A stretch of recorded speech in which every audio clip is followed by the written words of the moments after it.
is if a young person wants to become a professor or an academia person, what do you advise them? What is your piece of advice? In 3 minutes, obviously, we don't have more than that. Are you talking about in the U.S. as an immigrant or in their own country? For me, what I'm trying to convey is, for example, in my case, I never knew what I wanted to do until like I was 29. But all happened by luck. Sure. If somebody now is like, let's say, they already have a vision, or they are in undergrad and they think they want to become a professor or they want to pursue a PhD. So for an undergrad, right? Yes, for an undergrad. So here's what I would say. I would say test the waters in the following sense. There's typically a way in your undergrad to do some sort of a capstone project, right? Some sort of project of some kind, right? So put yourself in that position and try to do some research. There are, here at UM we have this, the Office of Undergraduate Research. So there are research opportunities for undergrads that they can come to a professor, and I've done this myself 3 times with undergrads here. They can come to a professor who is in a department that they're interested in. So if I'm like an accounting student, I can go to the accounting professor or whatever.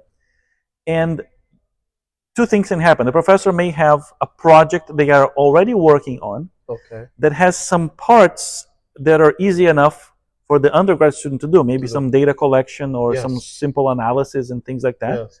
And you just join the effort and you contribute there. And then you see how the whole process of research works from beginning to end to writing the paper and all. And sometimes the undergrad student, if they contribute enough, they can have their name on the paper and they get a publication. Right? The other thing that can happen is maybe the professor's current work is too complicated, but they have ideas for undergraduate level research projects.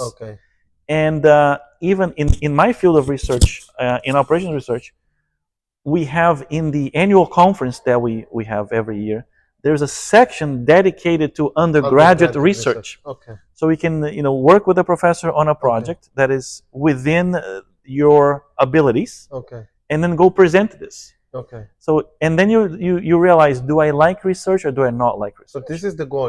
They should know if they like research. I think you should test it, yes, because research is going to be an integral part of what you do. The second thing you can do is maybe try to work as a teaching assistant, grading homeworks or helping a professor. Let's say you did well in a course, and then the next year you can offer the professor, do you need anybody to help you grade the next year? Or do you need anybody to help you, give more office hours? Maybe the professor can only give 2 office hours a week, and say, I can be here for an hour and help people. Or there's a tutoring center. You can go there and tutor people in calculus or something else. Expose yourself to being the person who helps somebody understand something, which is the thing that made me want to be a professor.